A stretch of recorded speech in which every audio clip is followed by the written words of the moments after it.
এবং আজকে গেজেট নোটিফিকেশনও হয়ে গেছে জয়ী প্রার্থীদের 293 জনের।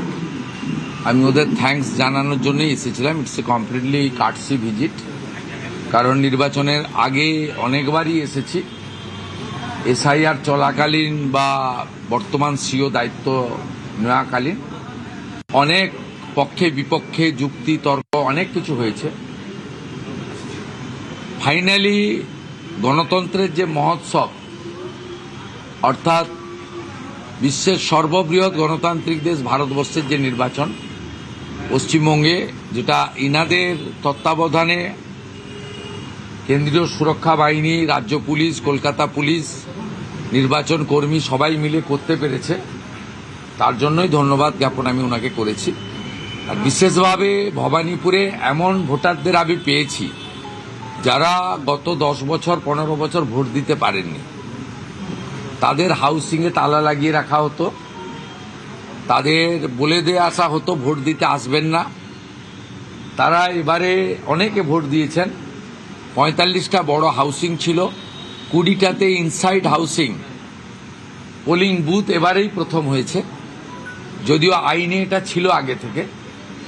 সেই ভোটারদের পক্ষ থেকেও আমি কনভে করেছি যে আমাকে হান্ড্রেডস অফ ভোটার্স তারা বলেছে তারা অনেক দিন পরে নিজের ভোট নিজে দেওয়ার সুযোগ পেয়েছে। ইনসিডেন্ট ফ্রি ইলেকশন, সেই জন্য I convey my gratitude and best wishes to election commission of India through CEO. আমি বরখাস্ত আমি পদত্যাগ করবো না, রাষ্ট্রপতি শাসন হয় হোক, এটা রেকর্ড থাকুক, ওরা আমাকে বরখাস্ত করুক, আমি চাই। এই দিনটা একটা কালো দিন। আমি কোনো মন্তব্য করব না। সংবিধানে লেখা আছে মাননীয় গভর্নর লোকভবন এই বিষয়ে যথাযথ সাংবিধানিক পদক্ষেপ নেবে, এটা আশা করি। এর বাইরে আমি কোনো মন্তব্য করব না। আপনাদের কাছে উনি প্রাসঙ্গিক হতে পারেন, পশ্চিমবাংলার রাজনীতিতে উনি এখনো অপ্রাসঙ্গিক। ওনার জন্য বেশি বাক্য খরচ করার কোনো প্রয়োজন আছে? বিজেপি এমএলএরা আবেদন করছেন যাতে কোন রকম অশান্তি না হয়। এই ইতিমধ্যে কমিশনে বেশ কিছু পদক্ষেপ নিয়েছে, আপনি কোনো বার্তা দেবেন? কোনো অশান্তি খুব বড় কিছু হয়নি। 2021 এবং 2023-এর পঞ্চায়েতের সময় যা হয়েছিল, আমি ডিফেন্ড করছি না। দেখুন, আমাদের রাজ্য সভাপতি লাগাতার বলছেন, আমিও আজকে দেখেছেন নন্দীগ্রামে থ্যাঙ্কস গিভিং সেরেমনিতে ক্লিয়ার বলেছি যে ওদের ওই পাপীদের অফিসে হাত দেওয়ারও দরকার নেই। সেটা তো আমাদের স্ট্যান্ড। এটা তো আপনি মমতা ব্যানার্জি তার পার্টি থেকে শোনেননি 2021-এর 2রা মের পর থেকে। তখন তো উনি বরঞ্চ শপথ নিতে গিয়ে 6 তারিখে বলেছিলেন সাংবাদিকদের যে আমি তো 4 দিন ক্ষমতায় ছিলাম না, ইলেকশন কমিশন ক্ষমতায় ছিল, আমার দায়িত্ব তো ছিল না।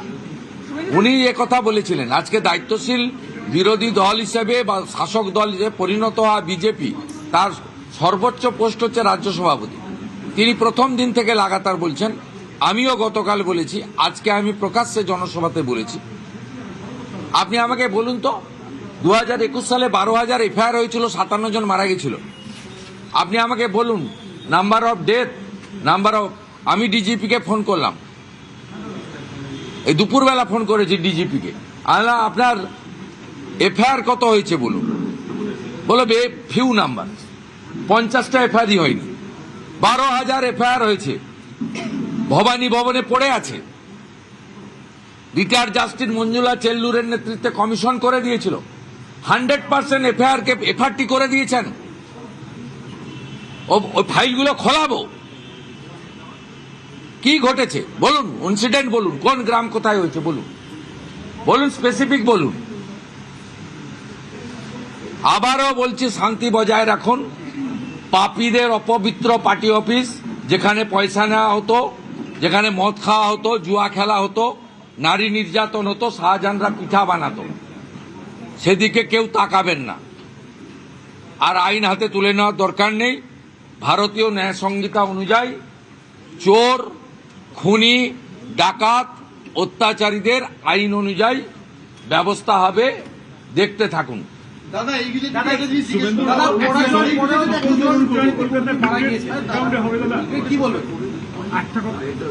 এখনো কিছু গুন্ডা রয়ে গেছে। ভারতীয় জনতা পার্টি সরকার তৈরি হওয়ার পরে দলমত নির্বিশেষে ধর্ম সম্প্রদায়ের ঊর্ধ্বে উঠে গুন্ডা দমন হবে। এই জন্যই মাননীয় নরেন্দ্র মোদীজি বলে গেছিলেন যে এখানে জঙ্গল রাজ নয়, মহাজঙ্গল রাজ হয়েছে আছে। তা মহাজঙ্গল রাজকে পরিষ্কার করতে গেলে এই ধরনের ঘটনা, বিচ্ছিন্ন ঘটনা ঘটছে। এখনো কিছু গুন্ডা রয়ে গেছে। শুভেন্দুদা, আজ आप सीईओ से मिलने गए थे। বলছেন দাদা, আপনারা এটাও ভোটের আগেও বলছিলেন এই প্রথম এই যে ক্ষমতা এসে পুলিশকে কি ফ্রি হ্যান্ড দেবে আপনারা? পুলিশের আপনাকে কোনো কাল্পনিক প্রশ্নের উত্তর আমি দেব না। শুভেন্দুদা, आज आप सीईओ से मिलने নতুন নতুন সরকার তৈরি হবে। ভারতীয় জনতা পার্টির পরিষদীয় দল, কেন্দ্রীয় নেতৃত্ব যাকে দায়িত্ব দেবেন তারা যথাযথ ব্যবস্থা নেবেন।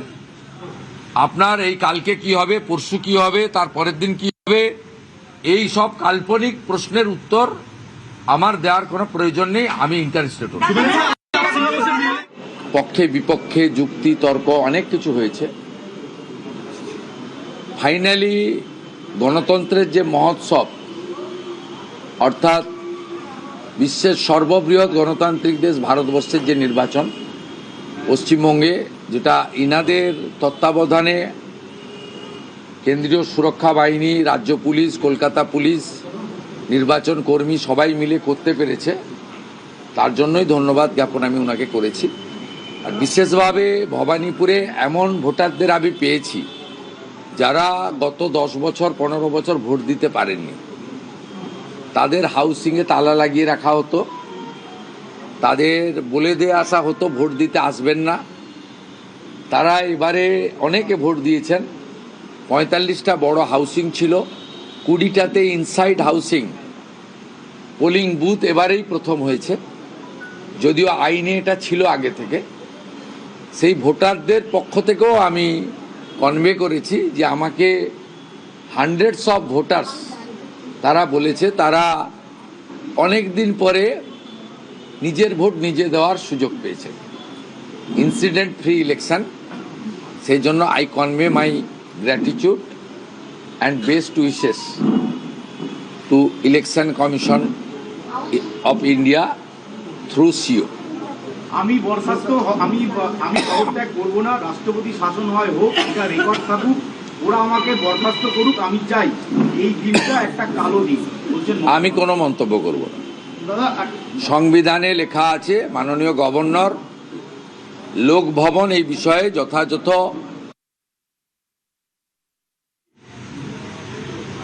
ইদ্রিস আলী, ইন্দ্রনীল সেন, মুয়াজ্জেম হোসেন, সৌমিত্র রায়রা কার হাত ধরে ওখানে 2019-এর লোকসভা ভোটে তৃণমূল 51% ভোট পেয়েছিল, যা সবাই জানে। অতএব ইতিহাস আর তথ্য পরিষ্কার বলে দিয়েছে উনি যদি নিজের দমে মুখ্যমন্ত্রী হতেন 2001-এ হতেন। কার এবং কাদের দমে হয়েছেন 2011-তে, আজকে সেটা প্রমাণিত। আমি আর বাড়াবো না। शुभेंदुदा, आज आप सीईओ से मिलने गए थे। হিন্দি में বলি না, না, আমার আরো কাজ আছে। না ভাই, হয় না।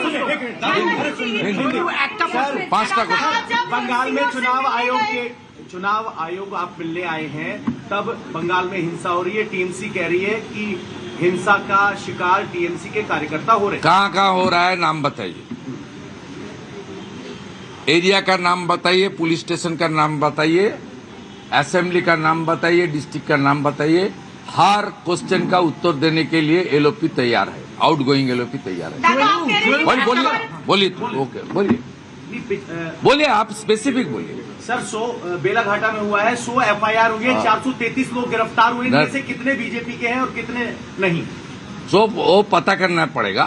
कोई 100 एफआईआर नहीं हुआ। आपका क्या डीजीपी ने कहा है।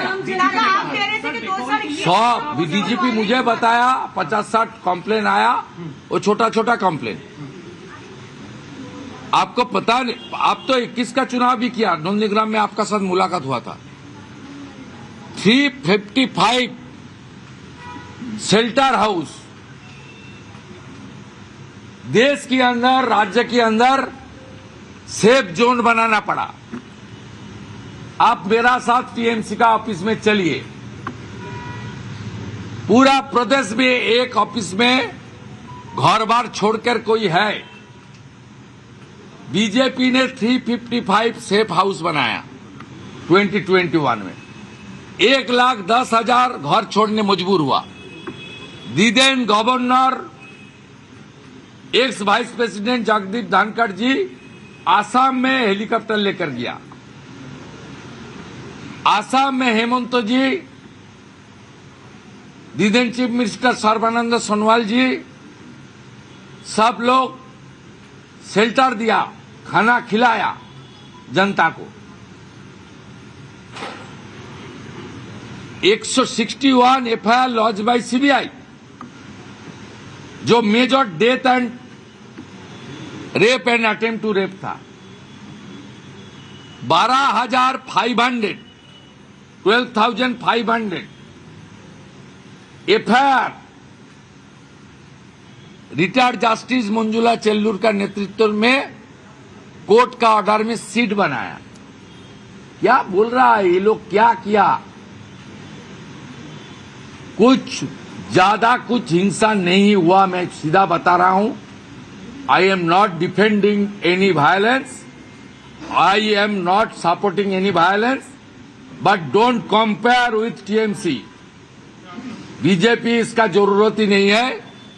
बीजेपी 46% वोट लिया। शांति और विकास की द्वारा बीजेपी आने वाला चुनाव में 60% वोट तक चला जाएगा। आप देखते रहिए। शुभेंदु का पोस्टपोल वायलेंस इससे पहले हुआ था। पोस्टपोल वायलेंस हुआ था। आप कह रहे हैं कि अब पुरानी फाइल खोली जाएगी। क्या जांच होगी? जो तृणमूल कांग्रेस ने अत्याचार किया था आपके कार्यकर्ताओं ये पर। तो हमारी मैनिफेस्टो जिस दिन डिक्लेयर हुआ था, ऑनरेबल गृह मंत्री ने किया।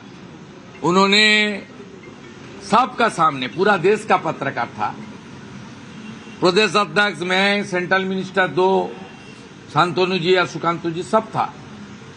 उन्होंने बता दिया जितना भी संदेशखाली से लेकर आरजीकर से लेकर जितना भी अत्याचार हुआ उसके ऊपर कमीशन भी होगा, और कमीशन में कुछ मिलेगा तो एफआईआर भी होगा, और एफआईआर में जिनका नाम आएगा उनको जेल के अंदर जाना पड़ेगा। वो तो उस दिन डिक्लेरेशन है। रिटायर्ड हाईकोर्ट जज will investigate the matter. Second बताया, जो इंस्टीट्यूशनल करप्शन हुआ उसका खिलाफ सुप्रीम कोर्ट का रिटायर्ड जज से आने वाला बीजेपी सरकार कमीशन करेगा। ये तो हमारी डिक्लेयर है, हमारी बड़ा नेता ने डिक्लेयर किया। चार्जशीट फाइल का दिन बोला, मैनिफेस्टो का दिन बोला, ये तो सबका सामने है। वही काम तो भारतीय जनता पार्टी आने वाला दिन में करेगा। टीएमसी के ऑफिस को बीजेपी के ऑफिस में बदल रहे हैं, ऐसा वीडियो आया है। यहाँ एक पेट्रोल पंप है जो पहले टीएमसी का ऑफिस था, कहा गया स्पेसिफिक है तो दीजिए, वापस कर दूंगा। দাদা একটা বারবার অভিযোগ উঠছে, দাদা একটা কথা হচ্ছে আপনি তো দুটো বারবার অভিযোগ উঠছে। আপনি তো দুটো বিধানসভা কেন্দ্র থেকে নির্বাচিত হয়েছেন। কোন আমি বিধানসভা- উত্তরই দেবো না। अभी आपने দাদা, बांग्ला में बोला था একটা टीएमसी অভিযোগ ऑफिस चाहिए। বারবার উঠছে, যেটা আপনারা বলেছিলেন যে কোন রকম অন্য দল থেকে বা তৃণমূল থেকে হোক, আমি হিন্দিতে বলছি, বাংলা হয়ে গেছে। आपने जो बांग्ला में बोला वही हिंदी में बोल दीजिए कि हमें टीएम का दफ्तर नहीं चाहिए, ऐसा कुछ बोला था अभी आपने। क्या? टीएमसी के दफ्तर पर कब्जे की। मैं आज पब्लिक मीटिंग में बताया, हाँ, क्या बताया? जो पॉलिटिकल हिंसा करने का जरूरत नहीं है, एकदम शांति बजाय रखे। जो गुंडा है, जो भ्रष्टाचारी है, जो बलात्कारी है, बीएनएस के अंदर आने वाला दिन भारतीय जनता पार्टी का सरकार काम करेगा। और जो ये लोग बोल रहा है पार्टी ऑफिस, टीएमसी ने सरकारी रुपया और तोलाबाजी का रुपया में बहुत सारा ऑफिस किया। वो ऑफिस जनता का हित में नहीं था। वो ऑफिस में किस तरीके से सिंडिकेट राज, तोलाबाजी चलता है सबको पता है। खास करके संदेशखाली का जब खुलासा हुआ तब सब लोग बताया, शाहजहां ने अपने टीएमसी का ऑफिस में मिडनाइट में वहां का दीदी बहन को बुला के, बेटी को बुला के उनके ऊपर अत्याचार किया। ये मेरा एलिगेशन नहीं था। संदेशखाली का जो पीड़ित हमारी दीदी, माता, बहन, बेटी थी उनकी थी।